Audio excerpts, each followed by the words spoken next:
Welcome to Cutting Room Floor. I'm Johnny, I'm a teaching pastor here at YLCC. I'm joined with Jennifer Von Wagner, our executive front office gatekeeper, knower of all secrets of the church. And as usual, we have Daniela, our lead host. And then also, I just threw in my friend and also now leading our growth group ministry, Mary Jo Hinkle. Say hi, everybody. Hello. Good morning. All right. So, this is the Cutting Room Floor where we go a little bit deeper on topics that we couldn't cover Sunday morning. And let me tell you, I got to preach on the Adamic covenant, which has to do with creation and the fall of mankind. And there was a lot. So before we jump into things we didn't get covered, I would be interested to ask you, ladies, what was your guys, what did you hear? What did God talk to you about? What was your biggest takeaway? And we can start there. And I want to encourage you guys as you come on, please comment. This is largely in part to just participate with you guys as we just talk about Jesus, as we continue to go deeper in his word. If you had a question from Sunday, some people emailed me some questions already, and I'm still chewing on their answers. But comment, let us know. We will just drop the agenda and we'll go that direction. So you guys are always welcome to do that. So let's start with you, Daniela. What was your biggest takeaway from Sunday's sermon? Okay. My biggest takeaway is that Adam seriously bus rolled his wife. That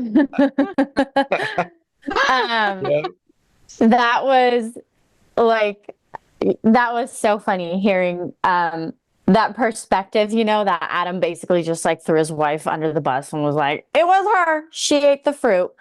That was so funny to me. But honestly, there were 2 points that really stuck out to me. One being that the moment that Adam and Eve realized that they were naked, it was the realization of shame filling them in. And my mind immediately, kind of chewing on it. Then I reverted back to when King David, unashamed, danced in front of the Lord, half naked. And he had to keep some decency, but he danced in front of the Lord half naked, unashamed, because, the glory of God surpassed him and fulfilled him. And he truly did not care in that moment what anyone thought. And so I just think that when the glory of God just fills your cup and fills you up, there truly is no shame involved. I mean, maybe I'm not going to drop my clothes and dance in public at this stage, this age of life and in the world we live in. But there was no shame that King David was dancing in. And I just think that when you allow the glory of God to fill you, there is no embarrassment to share the gospel. There's no embarrassment to share the love of the Lord. If anything, you are just excited and you want to share that vibration that you have inside to the world. So that was just something that really stuck out to me and encouraged me to want to be filled with the glory of God. Yeah. What an interesting perspective. I didn't even think about that, but that's really because we call it when the glory of God, the presence of God when it comes, right? But really, that was supposed to be just the constant state of existence in Eden. So that's why there was no shame. There was no concern, because what we feel in moments and seasons of God's glory, right? They just existed. It's such a really, really cool perspective. How about you, Jennifer? Yeah. What'd you hear? What did God talk to you about? It was really good. There was a lot of funny parts, like Daniela said. I was sitting by my niece, Lily, and you were talking about the fig leaves and you were talking about covering up your tenders. Oh, yeah.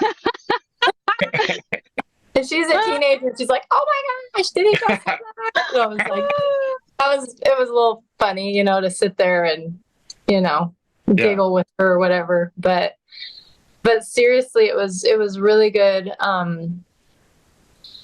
Just just making it very visual, how we hide and how we try to cover our sin.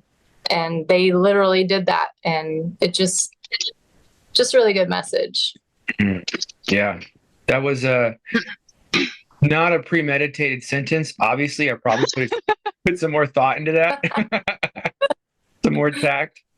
But I think, and that's one of the benefits of humor, I think, as long as it's not like forced humor, where people kind of tune back in if they had missed out, or at the very least, it kind of sticks with them.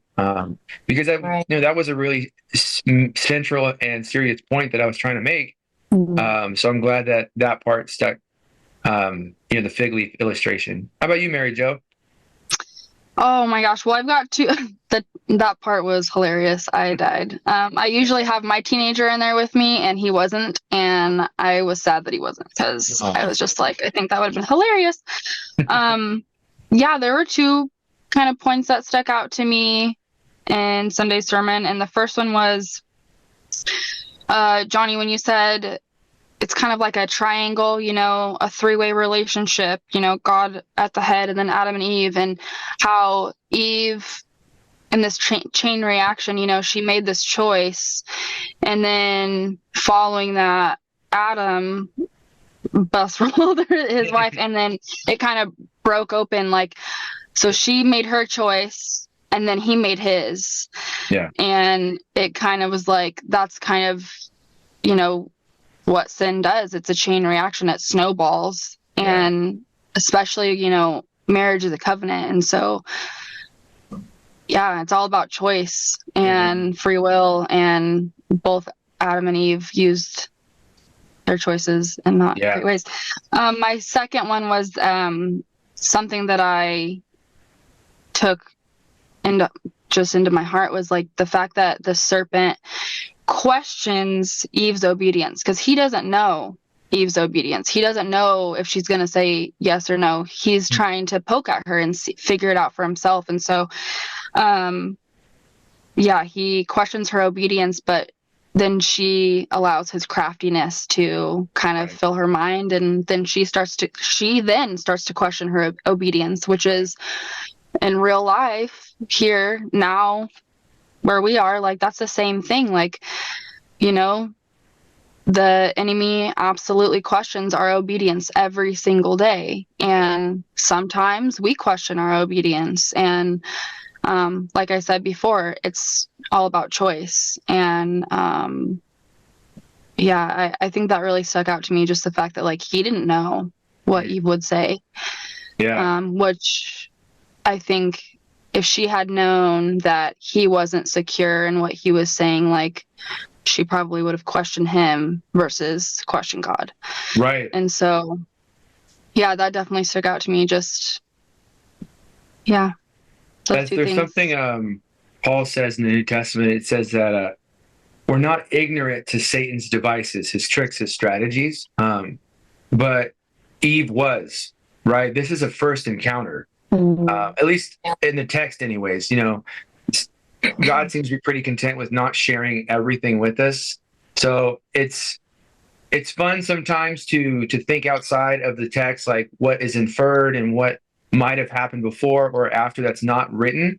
But as something I try to remind myself, it's not a good idea to create doctrine or theology on what God didn't say, but rather on what he does say. But for this podcast, there's going to be a lot of just conjecture and what do you guys think could have happened this way? Because you brought up the serpent, and I didn't want to when you're preaching a sermon, sometimes maybe this is okay, but I don't generally like to propose a question and then not have a purpose or an answer to it, right? Just for thinking's sake. But here I can. So one of the things I wanted to explore more was the serpent.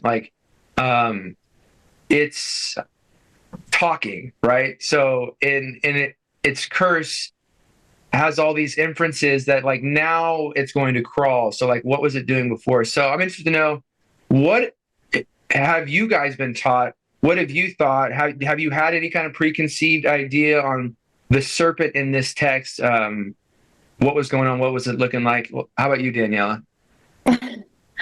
Okay. I don't know why, but right now when you were just talking about the serpent, we were talking about like when they crawled, but was it like that like sin? And Right, then that's what I'm the wondering. first image that I thought was that purple monster from Monsters Inc., the one that's like walking around. Randall? Randall.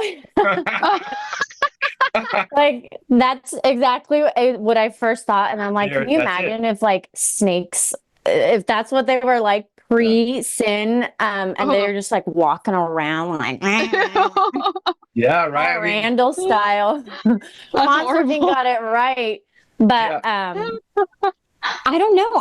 Can you only imagine what it would be like, you know, pre-sin, eating the fruit. And my question that I posed with no answer, unfortunately, is did Satan know that they were not supposed to eat from the fruit? Was that an offer that it was like he was dangling the fruit above their heads, but did he really know what he was doing, or was that just like a wild guess, you know? Did he like peek at them a little bit? You know, this is where my brain goes. Was he like sneaking up on them, or like observing them from a distance and realizing that they haven't been touching that tree in a while? I wonder if there's a reason they haven't touched that tree, and then he used that observation to poke and prod and see like, wow, what's going on here, you know? So that's where my brain kind of goes. interesting know. thought. There's I'm gonna look up. I got my Bible right here.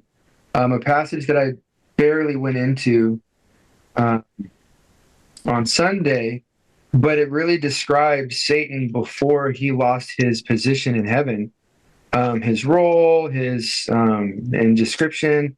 Oh gosh, wait a second. And I feel like, yeah, go on, go for it. well, I just feel like the best way to describe it is he was conniving, you know? He was conniving with his little fingers, just tip-tapping, waiting for the fall to happen.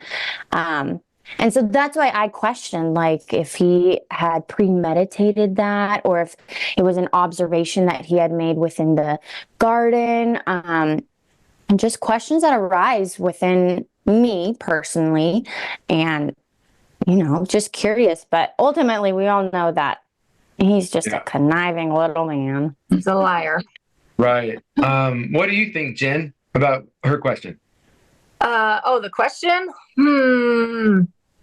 What was the question again? I was thinking about other stuff. Did he know about that they shouldn't eat from that fruit? Oh, I think so. I mean, his mission is always to deceive. And so he sounds like he knows what he's doing and purposely trying to lead them astray, as he does with all of us all the time. He's always trying to find any little nook and cranny he can get into to lead us astray.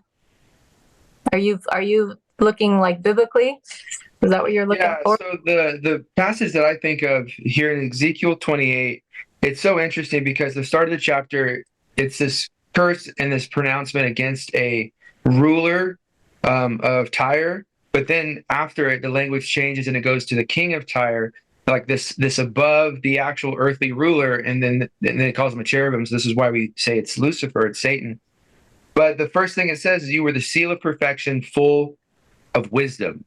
And so I think, you know, biblically, we don't believe that Satan is omnipotent or like omnipresent or all-knowing, Right.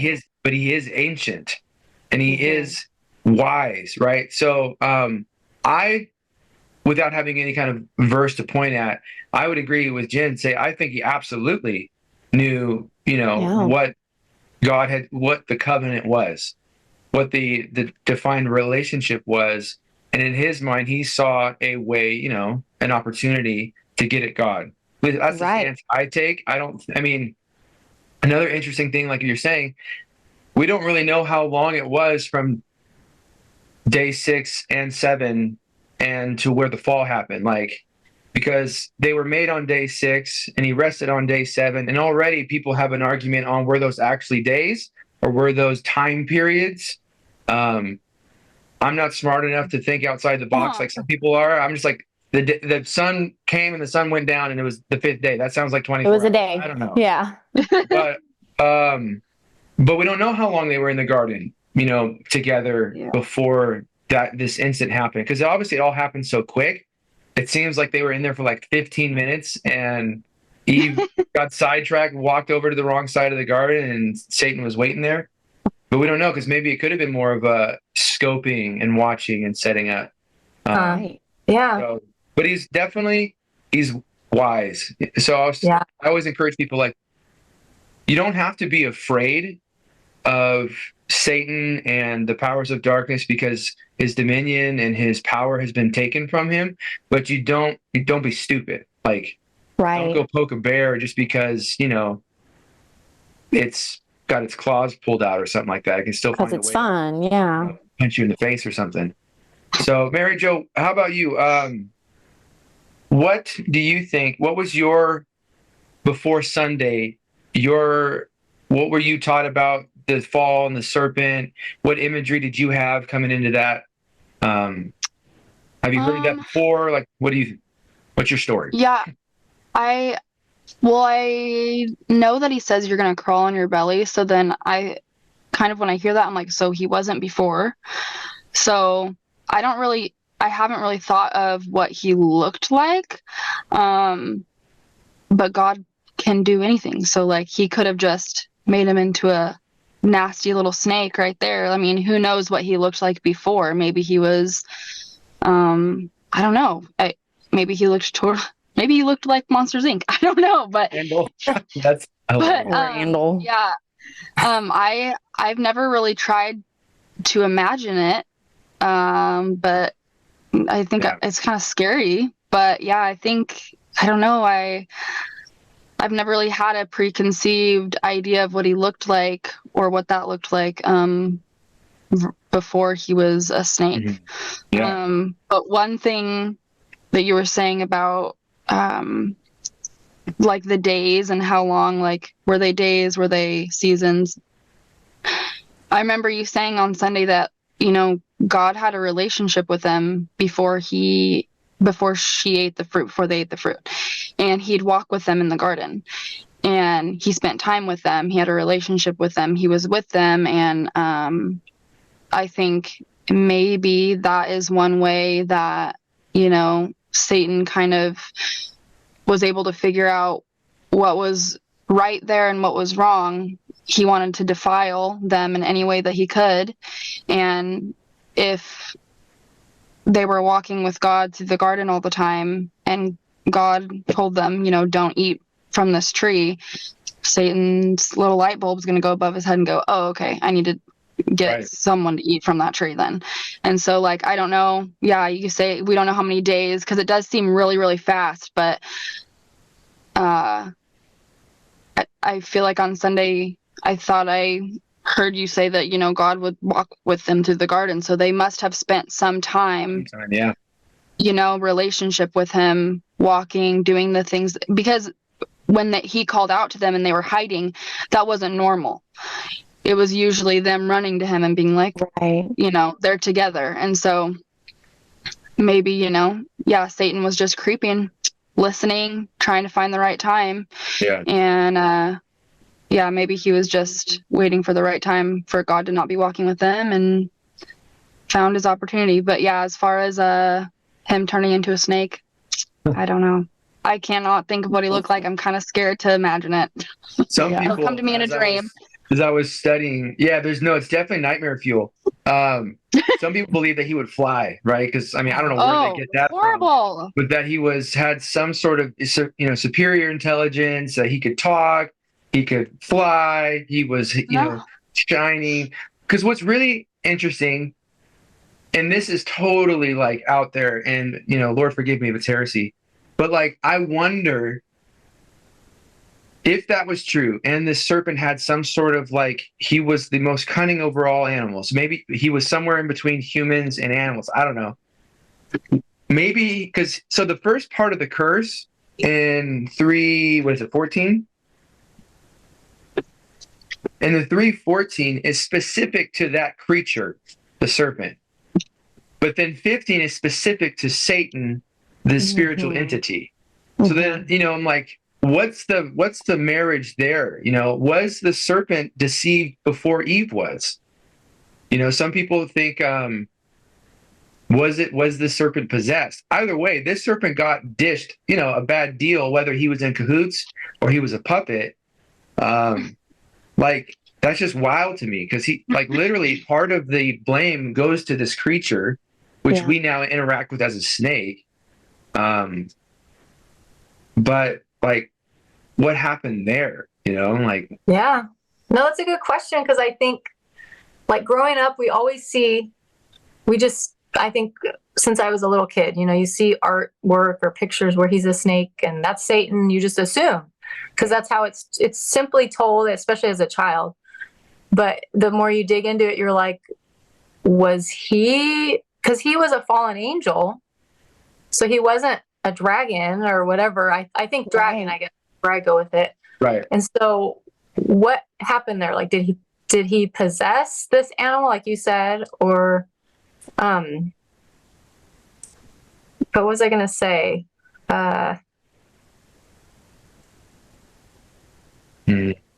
I don't know, I lost my train of thought. But Yeah.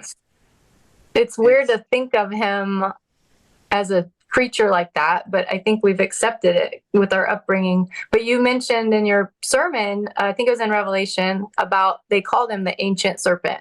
Right. So, because I was like, well, was that Satan, or was that like just him using a creature to do his dirty work? Like, or Right. did he possess same thing? But Right. it seems to be that it was him that deceived, right? Right. So that's Isaiah. I think it was Isaiah 14. No, it was Ezekiel 28, where it says that you were in the Garden of Eden, the Garden of God. That's the one. Yeah. Yeah. So the whole timeline, can kind of bend my mind a little bit, because all of that language, well, at least the Revelation where it calls him the serpent of, the old ancient serpent, right? That's in Revelation. And, depending on who you ask, that battle is pre-fall, and that's how Satan came to, have dominion over the earth. But then also, if you just read it, linearly, then that's the end times, and that's later. So, Bible's fun like that, right? And I was gonna say, Yeah, like, go for it. it's so cool. This is just like a side note, but this is just chapter 3 of the first book of the Bible, and how we can dive into it and ask these questions and like these scenarios. And you think about it, and there is like, that is just like the beginning of the Bible. And if Yeah. we just question, and we're not questioning it in a negative way, we're just saying like, oh, Mhm. what is our interpretations of these, or like, what could we take from this? If we do that with the whole Bible, how much more understanding of Jesus can we get if Yeah. we seek these questions and answers and all that? So The big thing is it's being the difference between being told what to think, than the difference between learning how to think, right? yeah. So when you ask questions of the text and you put in the work, right, then you're learning how to think, and then you know why you think a certain way. Versus like what Jen was saying, a lot of Christendom, and I think, with good intention, Mhm. is taught what to think. I'm not sure why I don't know why. Like, when I started to study, I'm like, why do we think it's an apple? Like, Right. Yeah. I've always thought it was an apple, but why? Because that language never came up anywhere. Yeah. Some people thought it was grapes, Interesting. and that they made wine and got drunk and debauchery, and that was what made it sin. Like, there's some crazy, Or is it actually fruit even? Like, Wow. what right? is it? Well, because Yeah. fruit is really just the idea, obviously, like something, made from something, right? So Mhm. is it even, is it Wow. literal, or is it like Yeah. some sort of symbolism? One thing That's I didn't crazy. get into at all, that I'm going to throw to you first, Mary Jo, is the last part of chapter 3. Uh-huh. We see an interesting conversation that God has with his triune self. And I just want to hear your guys' take on it. I'm not going to give any kind of suggestions or anything, but it says this: in verse 22. Then the Lord God said, "Behold, the man has become like one of us, to know good and evil. And now, lest he put out his hand and take also of the tree of life and eat and live forever." Therefore, the Lord God sent him out of the Garden of Eden to till the ground from which he was taken. So he drove out the man, and he placed cherubim, which is plural for guardian angels, at the east of the Garden of Eden, and a flaming sword which turned every way to guard the way from the tree of life. Wow. First impressions, Mary Jo, what's going on there? What do you think? What? Um, That is a lot. Yeah. Wow. Let me process this. So first he's saying they've become like us. So now, I mean, they've always had free will, but now they're fully aware of the fact that of innocence too, like the innocence that they've lost. Yeah, right. Wow. And I mean, they know what it feels like to hurt. They know what it feels like to fail. They know what it feels like to regret. And I don't know. And then he casts them out of the garden, and that's a lot to take in. I Yeah. feel like It's sure it's why I didn't go into it. And thanks a lot, Johnny. And he placed a flaming sword. My version is he placed a flaming sword that flashed back and forth to guard the way to the tree of life. Is that so that nobody could ever get there again? Like he was protecting the tree of life. Yeah. I'm not gonna say yet what I think. What? I don't know. He All right, banished Jen, him you from the take a garden. stab Yeah, at it. I don't know. We will Okay. collectively come together with some sort of thought process. Well, major loss, right? Like, we can't even really comprehend what that was like to be Ugh. with the Lord in that type of environment and to lose it, because we haven't fully had that here. Yeah. But Heartbreaking.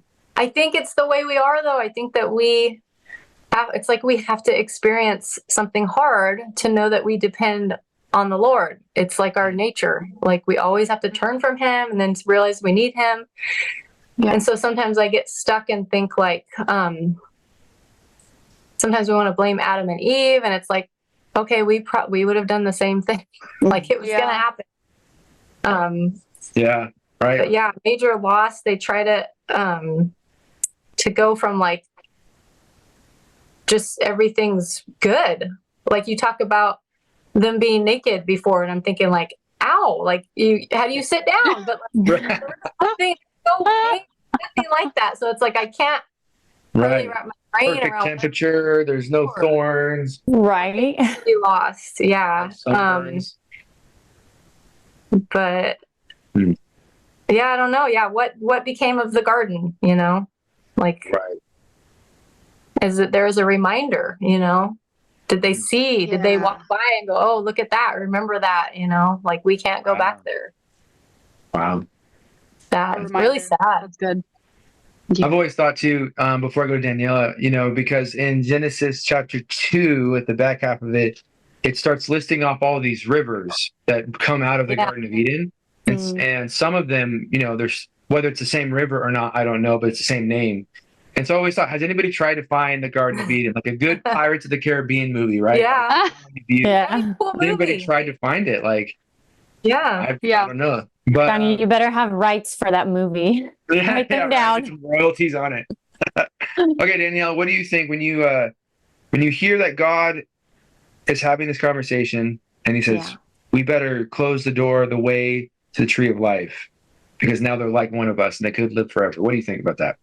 Yeah, actually, the main thing that sticks out to me in this section of the passage is verse 22, when it says, "And the Lord God said, the man has now become like one of us, knowing good and evil." So, and I'm going to take that section and stop right there. And my thought process is, okay, so then this means that man did not know the difference between good and evil pre fruit.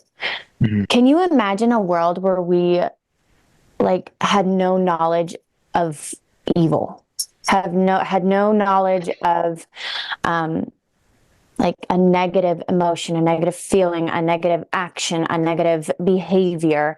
But that is what gives us the freedom to choose.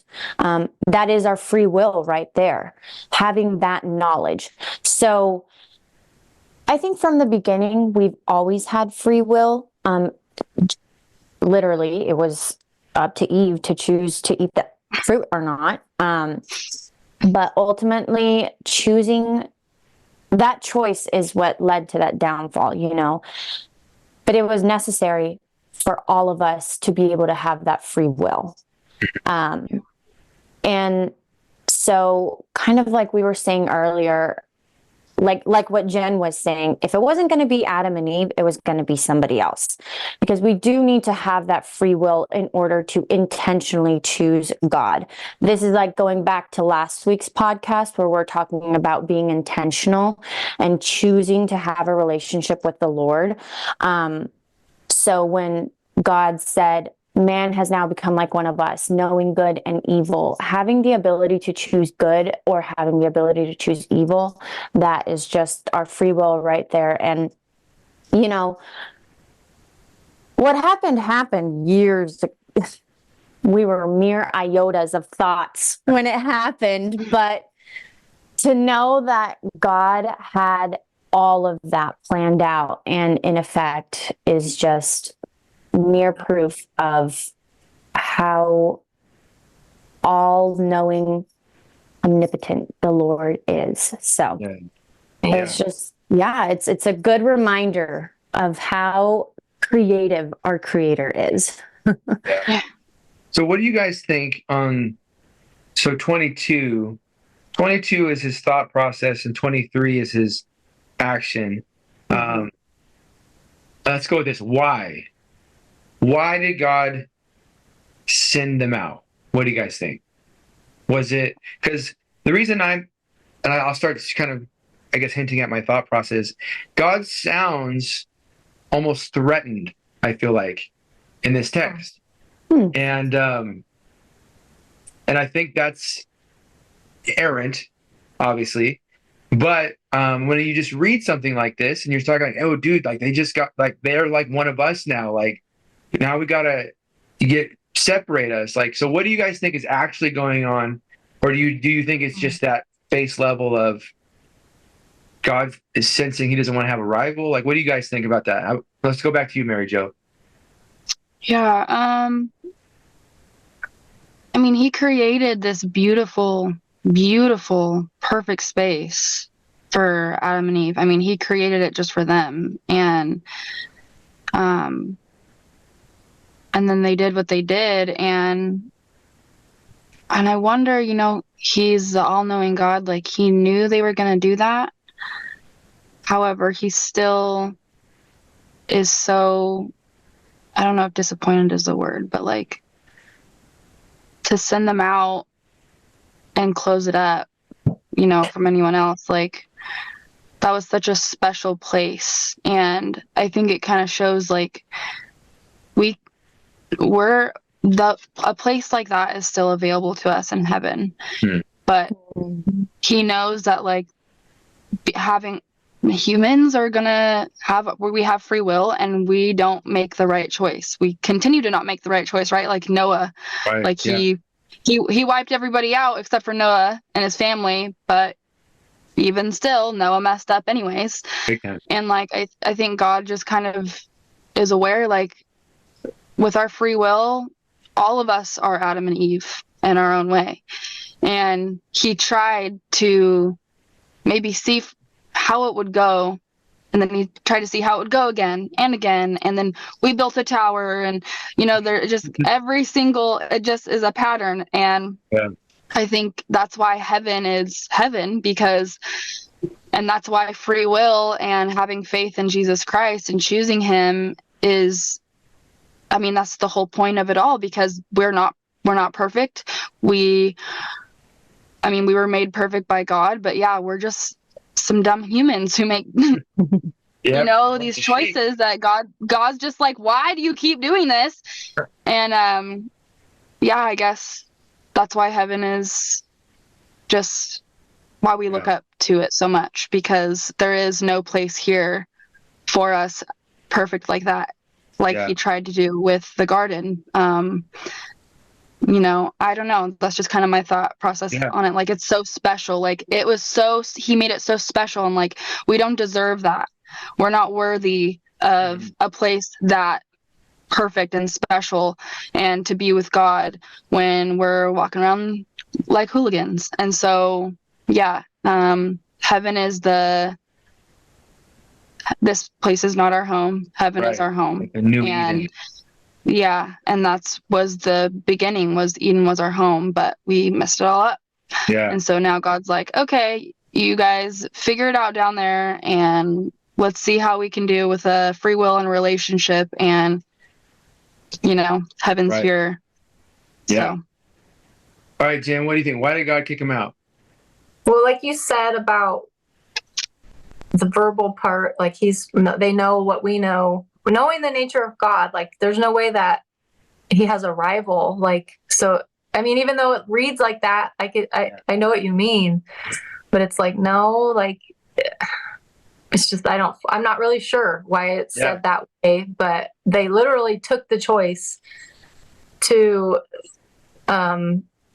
eat the fruit and be like, to see things, to have their eyes open. So they took that choice. So now they can see things differently. But like Mary Jo said, he knew we would choose, sin.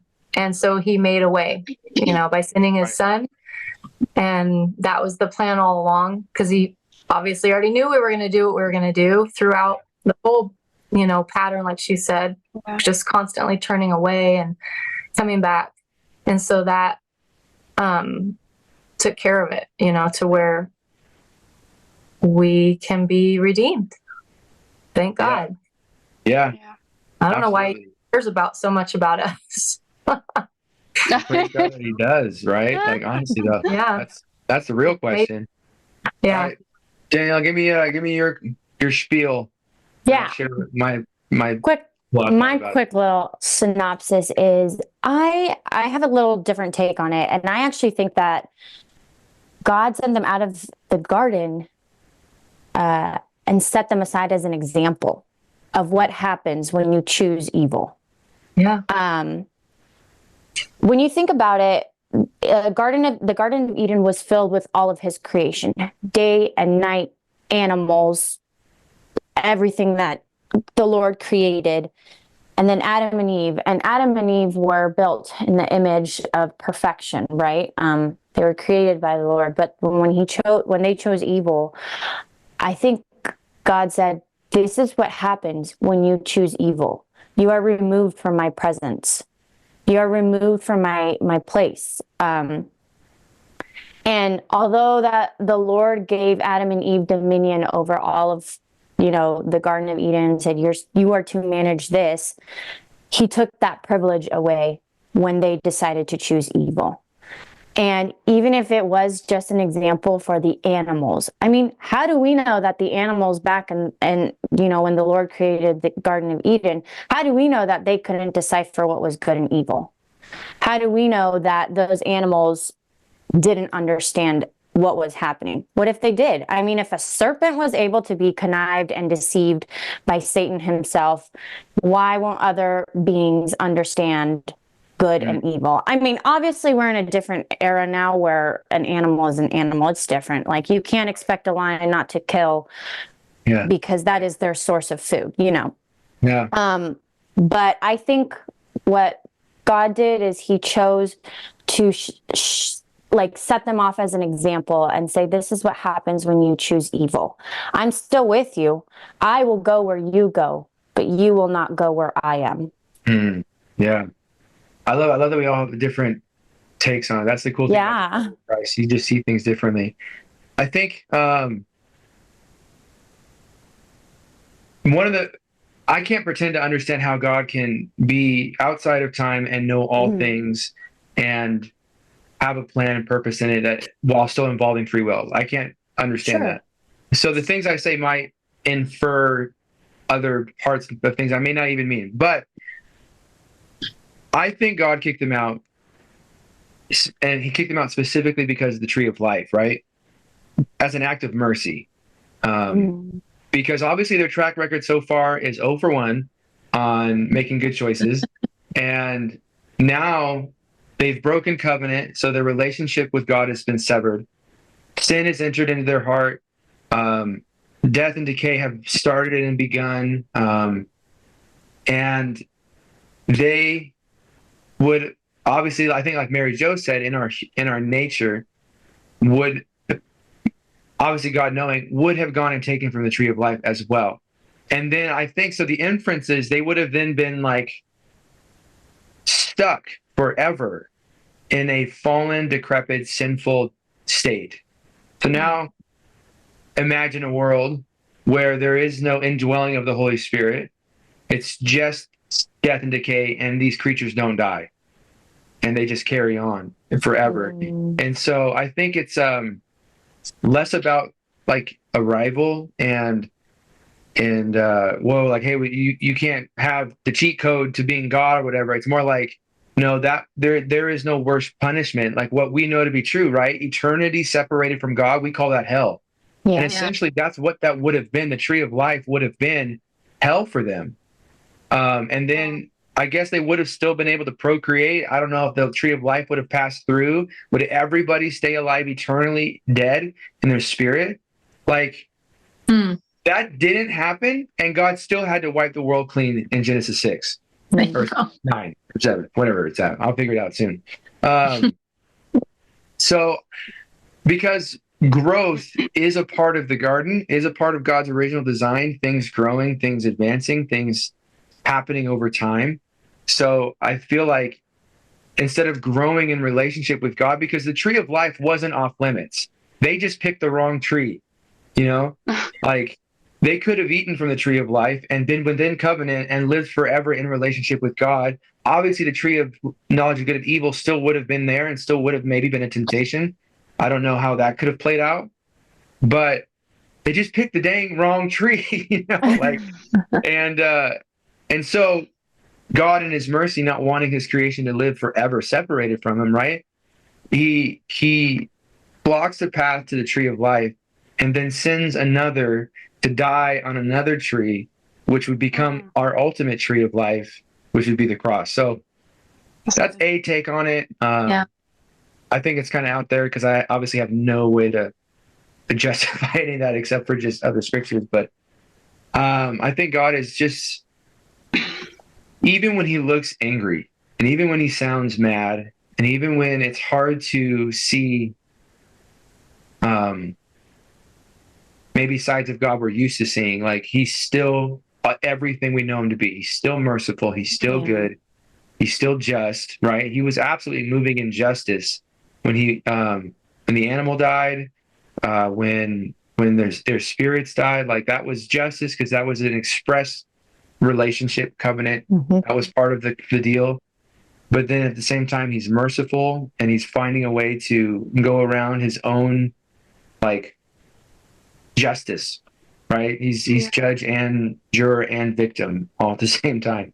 Yeah. So that's an interesting thought. We're a little bit over. So thank you, ladies, for your time and sharing your insights. I appreciate each of you. And as you guys hop on and see this video later, we want to encourage you. We have a marriage conference coming up.